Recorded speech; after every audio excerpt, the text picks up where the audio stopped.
His hand found hers before his eyes even opened, and then he asked her who she was. Wren didn't flinch anymore. 3 years ago, those 4 words could put her on the floor. Now they just landed somewhere already broken, quiet as rain falling into a lake that had long since stopped rippling. Kael. Her voice didn't shake. She'd had 36 months to practice that. You're safe. You're home.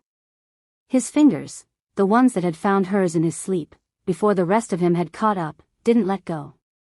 That was the part she never told anyone. His hand always found hers first.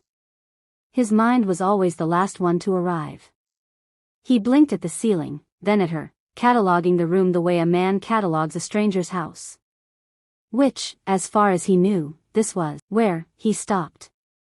Studied her face the way he studied every unfamiliar thing the morning after a full moon, carefully, like it might still be dangerous. Who are you? She had practiced this smile in a mirror so many times it should have stopped hurting to use it. It hadn't. Someone who makes good coffee, she said. Give me 10 minutes and I'll prove it. Simple.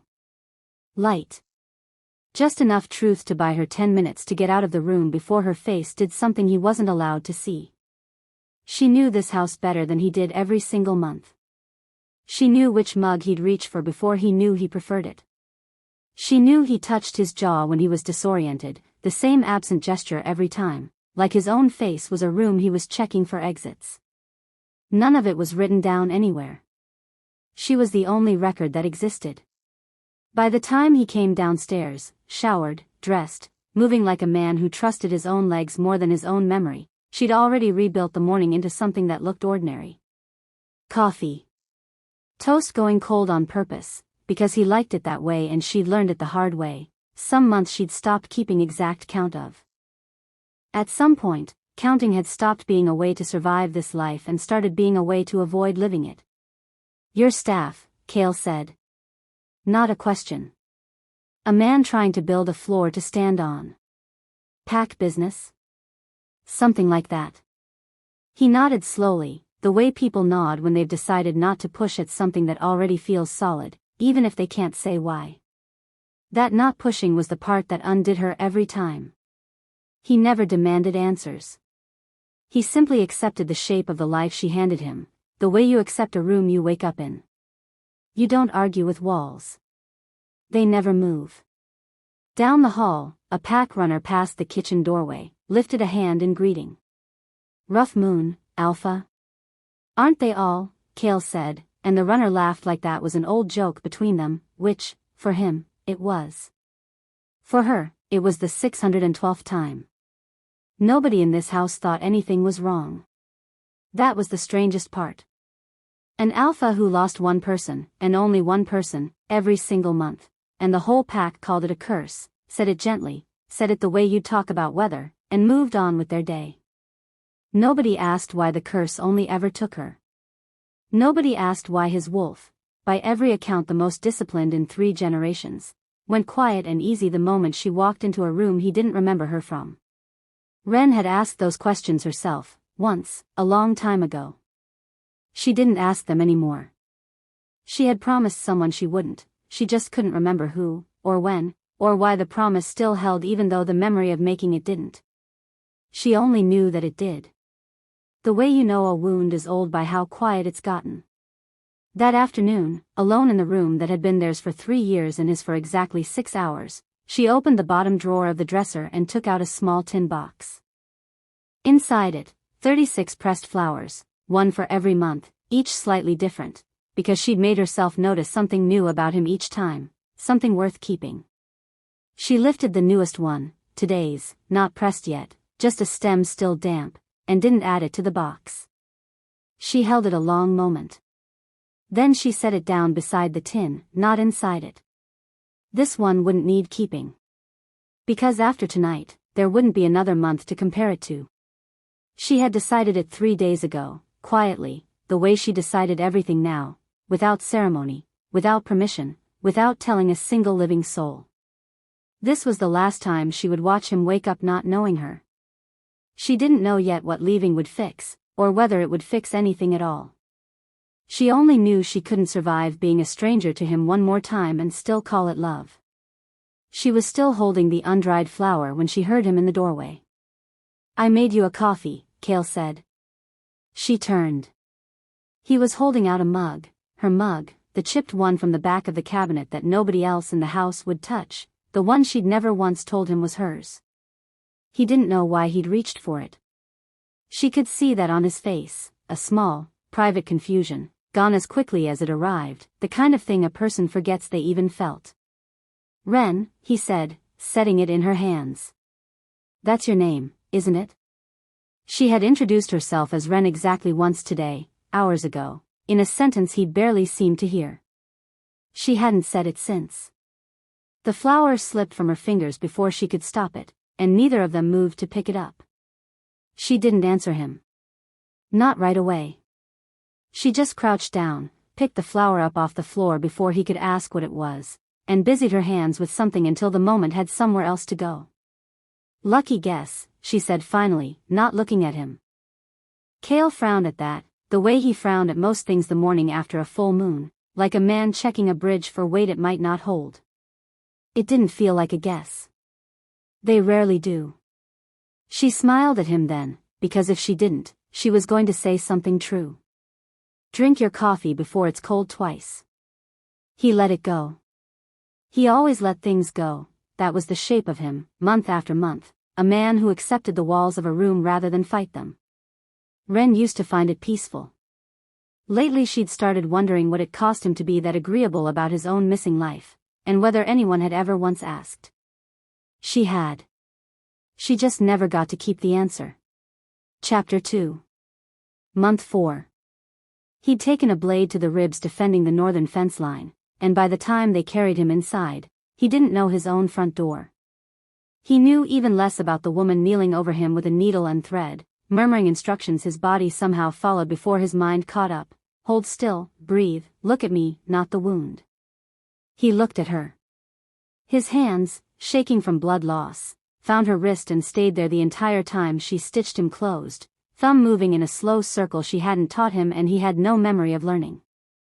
"Have we met?" he asked, voice wrecked with pain and something gentler underneath it. "Once or twice," she said, and it wasn't a lie. Month 15. This was the one she still saw when she closed her eyes. A rogue had come through the east border during a gathering, fast, wrong-smelling, already snapping before anyone had time to shift. Kael had known Wren's name for exactly 11 minutes that month. He hadn't touched her, hadn't stood near her, had spent most of those minutes politely, carefully, being a stranger to a woman the whole pack treated like she belonged there. He crossed 6 feet of ground and put his body between her and the rogue before a single other person had even registered the threat. He went down hard. He got back up harder. And when it was over, bleeding, half out of his mind with adrenaline and something that hadn't fully surfaced yet, he grabbed her hand like he'd done it 1,000 times and said the only thing that had ever scared her more than "Who are you? Who are you to me?" She'd never answered that one. She still didn't know how. She came back to herself standing in the pantry with a jar of nothing in her hands, the present crowding back in around her, the low murmur of the pack hall, someone laughing 2 rooms away, the particular gray light that meant evening was close. Leaving had felt possible 3 days ago. Necessary, even. A mercy, for both of them. It felt like something else now. Harder to hold.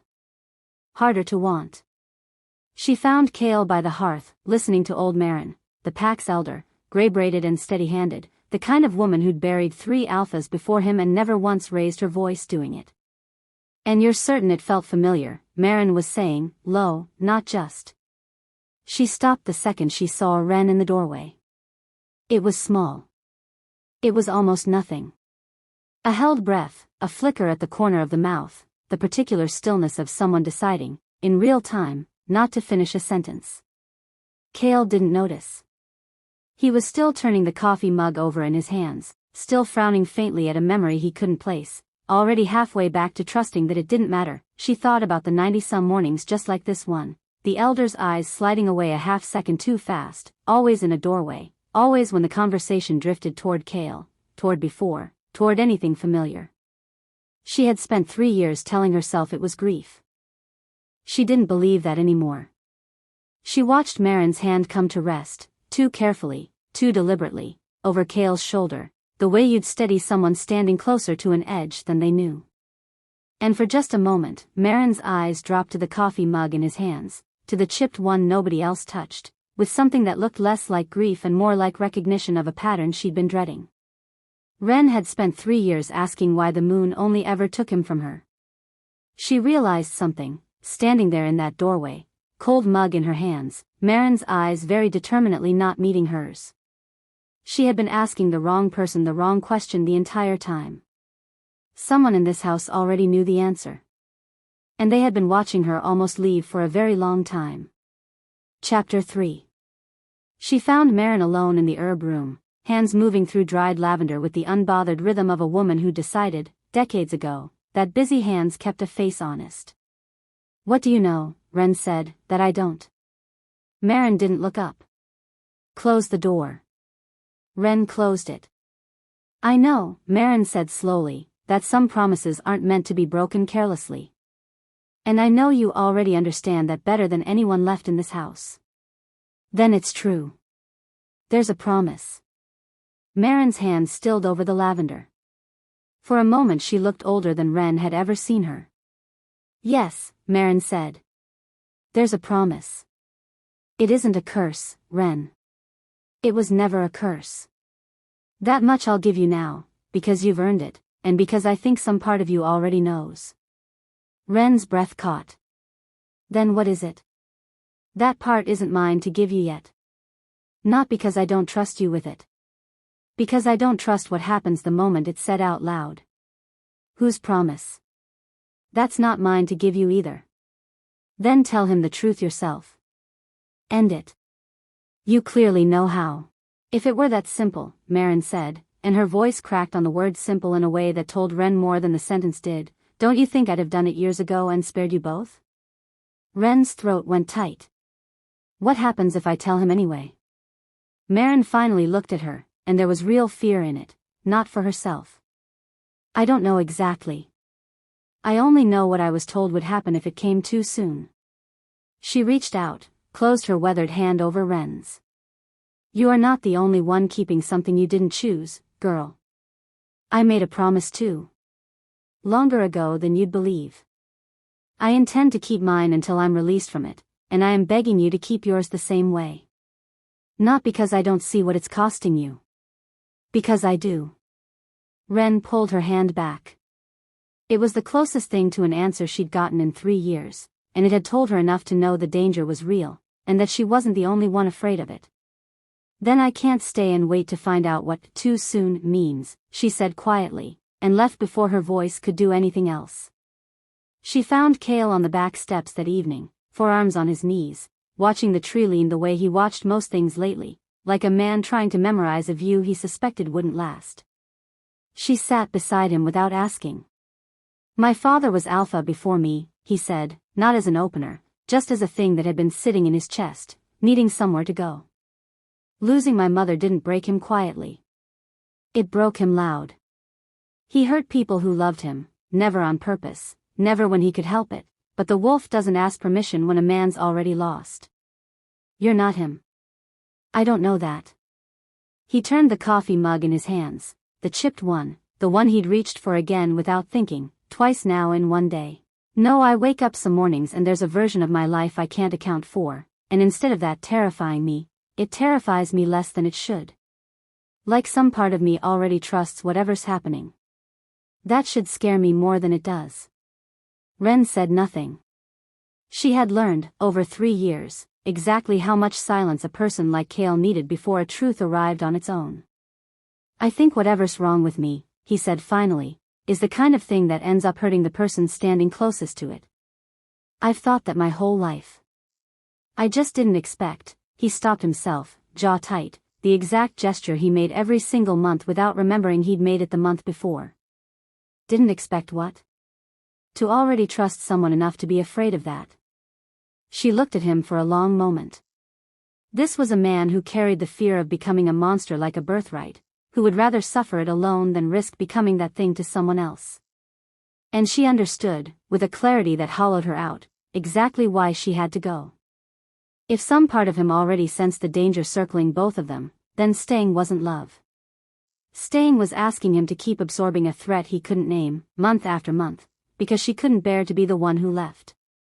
She had spent 3 years mistaking endurance for love. Sitting there, watching him brace against a fear he didn't have the full shape of, she finally understood the difference. "You're not going to hurt me," she said. It was the only true thing she could give him. "You sound very sure." "I am." He almost smiled. "Stay a while longer, then. Whoever you are." He said it lightly, a joke reaching for the easy rhythm they always seemed to fall into without explanation, and it broke something in her clean in half, because tonight, for the first time in 3 years, the honest answer was no. She stayed until he went inside. She didn't correct him. She packed almost nothing. 3 years of a life reduced to what could disappear without leaving an obvious hole, a bag by the back door, the tin box of 36 pressed flowers tucked inside her coat, because some things you don't get to leave behind even when leaving is the whole point. She stood in the doorway of their room for a long time before she made herself cross it. He was asleep on his side, one arm stretched into the space she usually filled, the way his body had apparently decided to sleep long before either of them had words for why. She sat carefully on the edge of the bed to press one hand against his hair, a goodbye he'd never know he received, and his hand found hers in his sleep. The same way it had every single morning for 3 years. Before his eyes opened. Before his mind had any say in it at all. She let herself hold onto it for exactly 10 seconds. Then, gently, the way you'd set down something you were terrified of breaking, she loosened her fingers from his. His hand didn't close around empty air.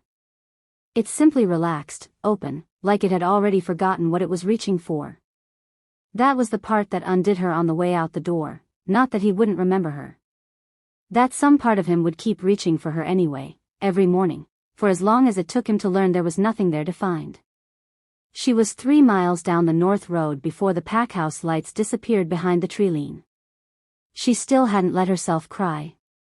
Crying would mean admitting she might be wrong, and being wrong was the one thing she couldn't survive tonight. Behind her, in a bed that would feel too large in the morning for reasons he wouldn't understand, Kael's hand was still open on the empty side of the sheets.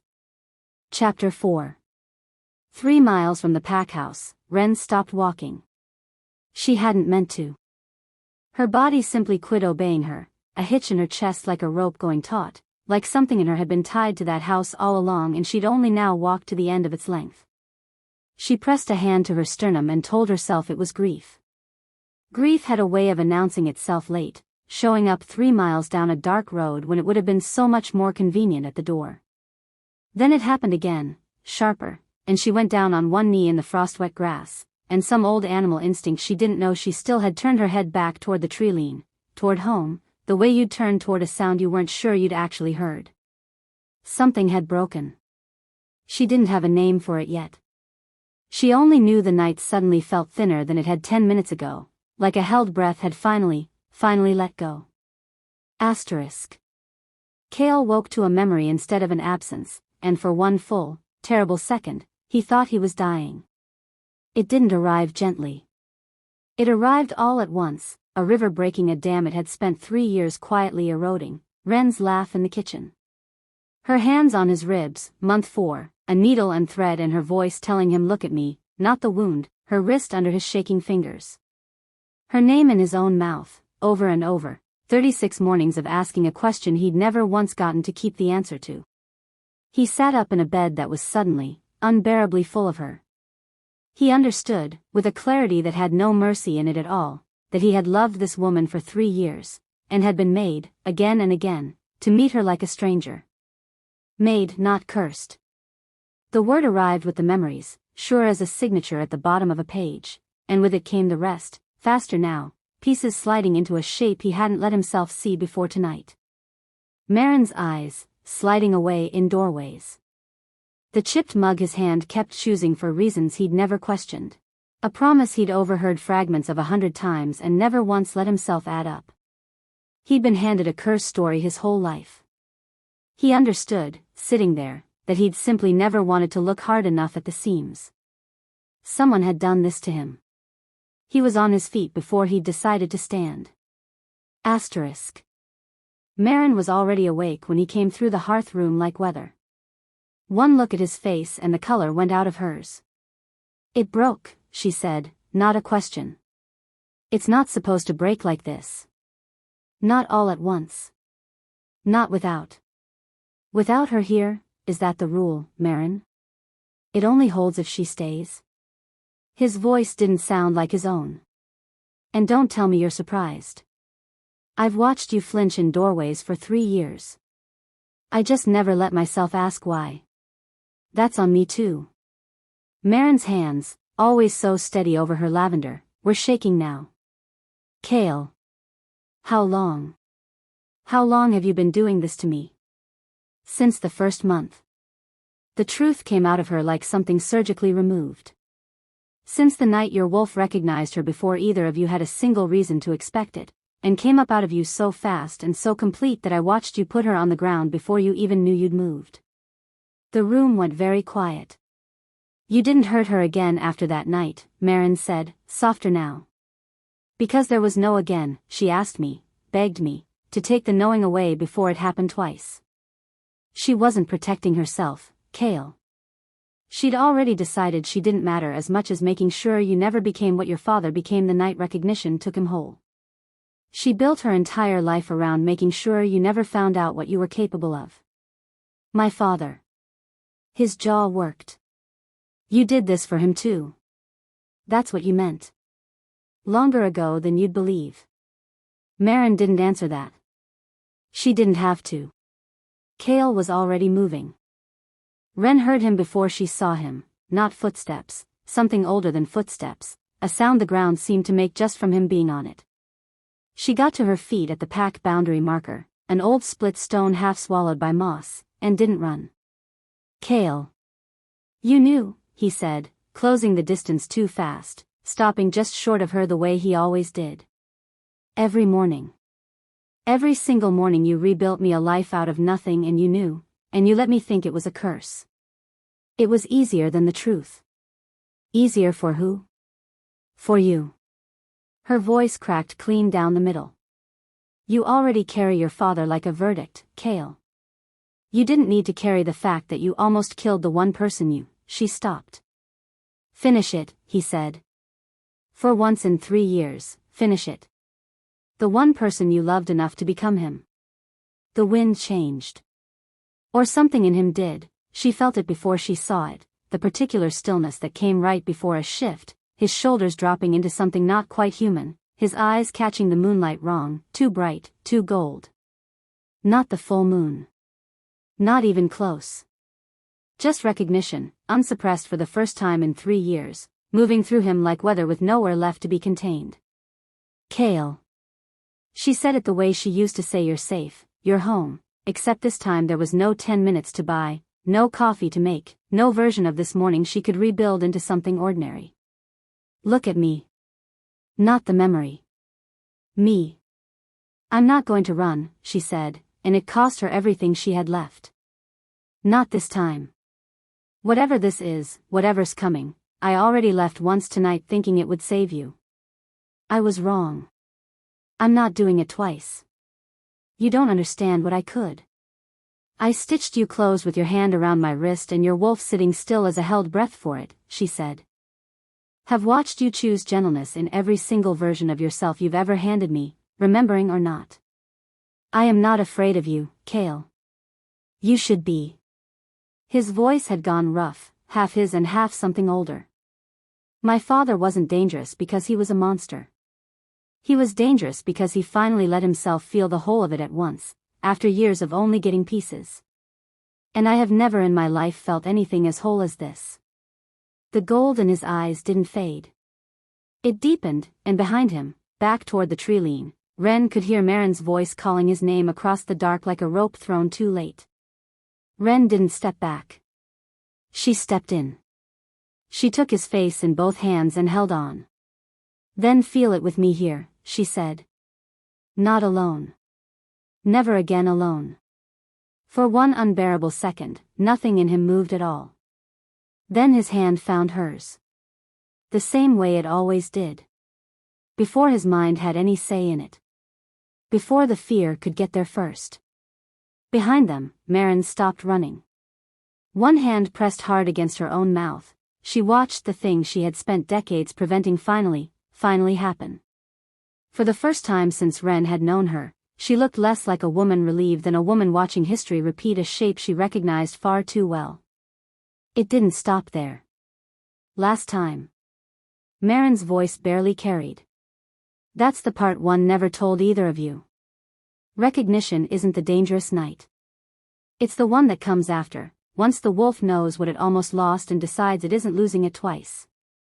Wren felt Kael's hand tighten around hers. There was no going back to the pack house, to the tin box of 36 flowers, to a version of tomorrow where he woke up not knowing her name. There was only forward, into whatever came after recognition, and the unmistakable, unbearable certainty, written plain across an old woman's terrified face, that forward was the part nobody had survived the first time. Chapter 5. Nobody spoke on the walk back from the boundary marker. His hand stayed around hers the whole way, not gently, not the loose, half-asleep grip of a man whose body knew her before his mind did. This was deliberate. This was a man holding on to the one fact he trusted in a night that had just taken every other one away from him. Wren walked 3 steps behind them the entire way, and nobody waited for her. Asterisk. Inside, Kael didn't sit. He stood in the middle of the hearth room where he'd grown up being told a curse had taken his mother, and looked at the only person left alive who knew it hadn't. "Tell me the rest," he said. "All of it." "Your mother didn't die from a curse," Wren said. "She died the night after your father's wolf recognized her fully. Not the recognition itself. I want you to hear that clearly, because I have spent 30 years watching you assume the danger was in the loving. It isn't. The night of recognition, your father was gentler than I'd ever seen him. It was the night after, when the wolf understood exactly what it now stood to lose, that it stopped being able to tell the difference between protecting her and controlling her. Between keeping her close and keeping her from ever being able to leave." Kael's jaw was iron. "You let me believe I killed my own mother's memory of me every day just by existing near her. I let you believe a kinder lie than the true one, because the true one had already destroyed one alpha in this house and I couldn't watch it happen to a second." Her voice broke clean in half. "Your father didn't survive what he did that night either, Kael. Not really. He walked out past the north fence 11 months later and never came back, and I have spent every year since telling myself that if I could just keep you from ever completing what he completed, you'd never have to find out what waits on the other side of it." Wren, standing very still by the door, felt something in her chest turn to ice. "How long?" she said quietly, "until the night after?" "It isn't tied to the moon," Wren said. "It's tied to the wolf finishing what it started tonight. Hours. Not days. I would guess before sunrise." Asterisk. The pack found out in pieces, enforcers going still in doorways, someone's mother pulling a child back from the hearth room without explaining why, old Torin double-checking the cellar door. Kael called them in himself. That was new. The old Kael, the one who woke up not knowing his own front door 36 times and never once asked why, would have let Wren manage it quietly. This one didn't wait to be told what needed doing. "I need the cellar prepared," he told Torin. "Chains, not rope. And I need everyone who isn't essential clear of the pack house by nightfall. Alpha. That's not a discussion." Torin looked, for just a second, at Wren, the unmistakable question of and her, and Kael's answer arrived before the man could even finish forming it. "She stays in the house. Everyone else goes." Asterisk.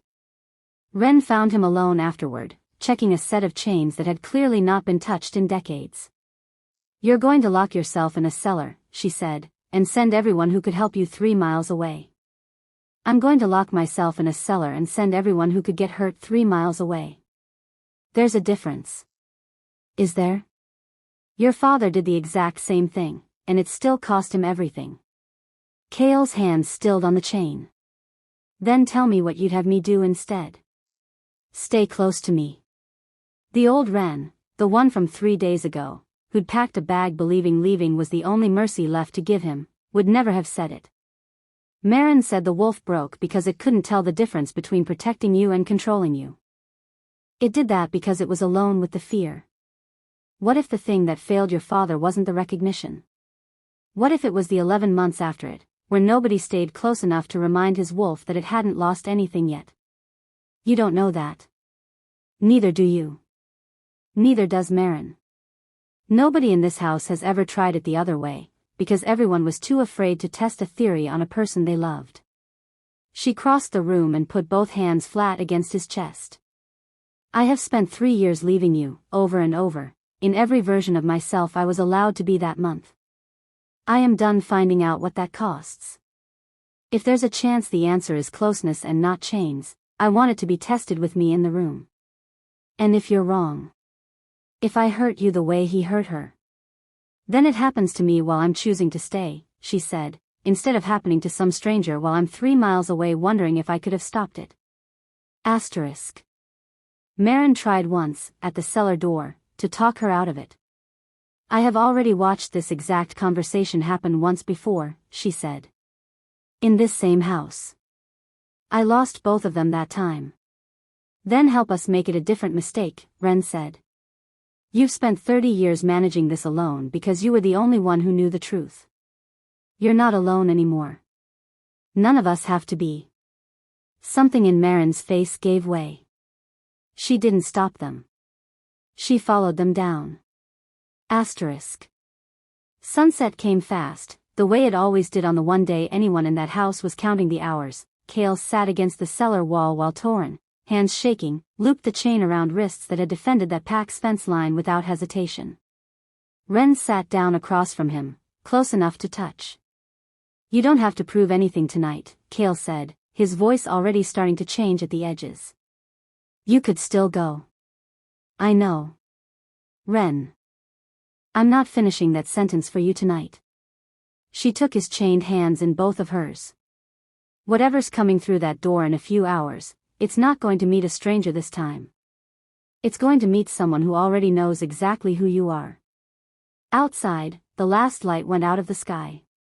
Torin looked at Kael one final time. Kael looked at Wren. And then, for the first time in his life, an alpha of that house gave the order to lock the door with someone he loved still on the wrong side of it. The bolt slid home like the sound of a promise finally being kept instead of broken. Above them, the pack house went dark and silent, waiting to find out by morning whether closeness had ever really been the danger at all, or only the one thing nobody had been brave enough to try. Chapter 6. For the first hour, nothing happened, and that was its own kind of torture. Wren sat with her back against cold stone, Kael's chained hands loose in hers, and counted his breathing. In, out. Steady. Human. She let herself believe, for exactly 1 hour, that maybe this was all the night would ask of them. Then his breathing changed. Asterisk. It didn't come like the stories. No dramatic shattering, no single terrible moment she could point to. It came the way tide comes in, a little further every time, a little harder to pretend the water hadn't moved at all. His hands tightened around hers past comfortable. Then past careful. His head dropped, jaw working, a low sound building in his chest that had no human shape to it at all. Kael. He lifted his head, and for a moment the gold in his eyes receded, and it was him again, fully, terribly him. You need to move back, he said, voice raw. Now. Well, I can still ask you to. No. Wren. You asked me once what I was to you, and I never answered. I'm answering now. Her voice didn't shake. I'm the person who doesn't move back. If I hurt you, you won't. You can't promise that. I'm not promising it, she said. I'm choosing it anyway. His head dropped again. When it came back up, less of him was behind his eyes. Asterisk. Above them, the pack house had stopped pretending to sleep. Torin stood at the cellar door with 2 enforcers he trusted and one very old law he'd hoped never to use, resting against his hip. Pack law was simple wherein alpha's control failed, contain first. If containment failed, whatever came through that door wasn't the alpha anymore, and it didn't get to leave the cellar a second time. If it comes to it, Torrens said quietly, I need to know she's not standing between us and that door when it does. Maren, arriving at the top of the stairs with something small and wrapped in cloth held against her chest, didn't answer him. She was already moving down into the dark. Asterisk. There's another way.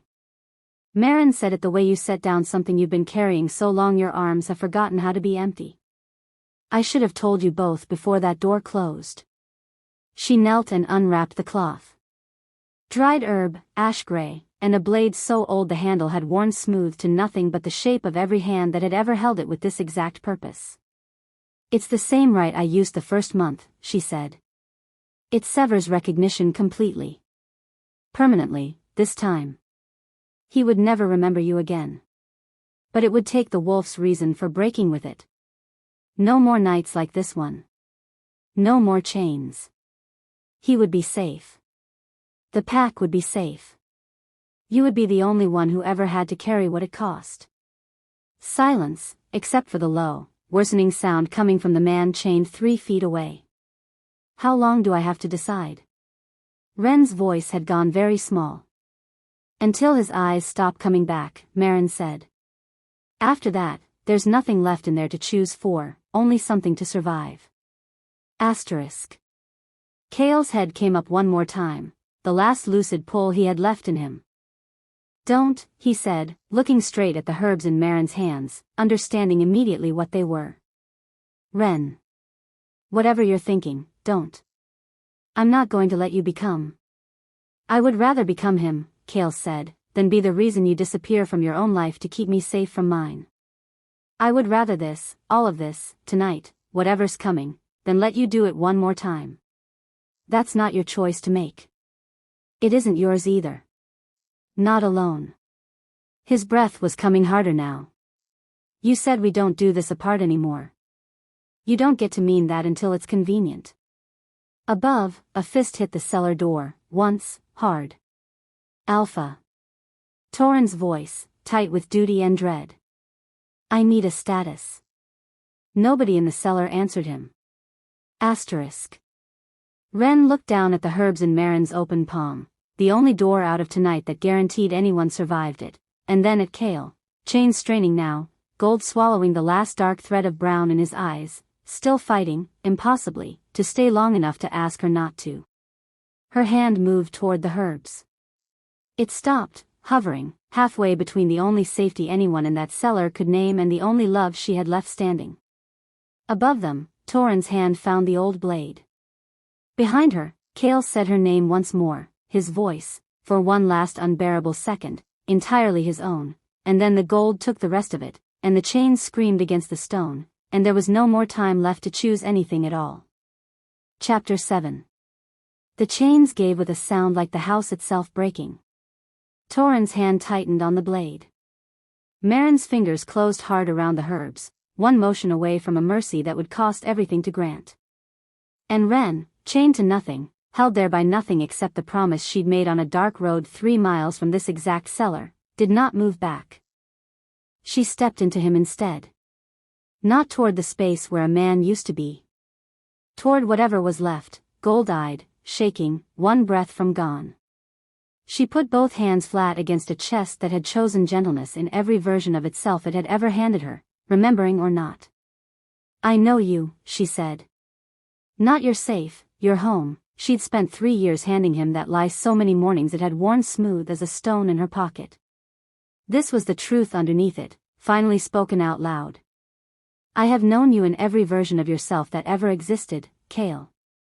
The one who stitched wounds. The one who made jokes he wasn't sure would land. The one who put his body between me and a rogue before he even knew my name that month. I know this one too. The wolf didn't retreat from her. It went still. It had never been discipline. Maren understood that now, watching from the stairs. It had been recognition, all along, of the one person the wolf had never once needed protecting from. You are not going to lose me, Wren said, by finding out how much you love me. That was never the danger. The danger was always being made to face it alone. The gold in his eyes didn't vanish all at once. It receded the way morning does, reluctant, gradual, certain. When Brown finally surfaced, whole and entirely his knees went first. She caught what she could of him on the way down, and they ended up on the cellar floor together, his face pressed into her shoulder, both of them shaking with the particular exhaustion that only comes after surviving something you weren't sure you would. Above them, Torin let the old blade drop to his side. He didn't sheath it. He simply stopped needing it, which was its own kind of ending. Asterisk. Maren didn't say anything for a long time. She knelt across from them with the herbs still wrapped in cloth, amused. She didn't run, Maren said finally, so quiet it barely left her.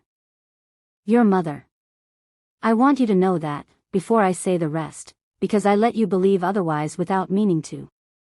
She didn't run from him. Kael lifted his head. She froze, Maren said.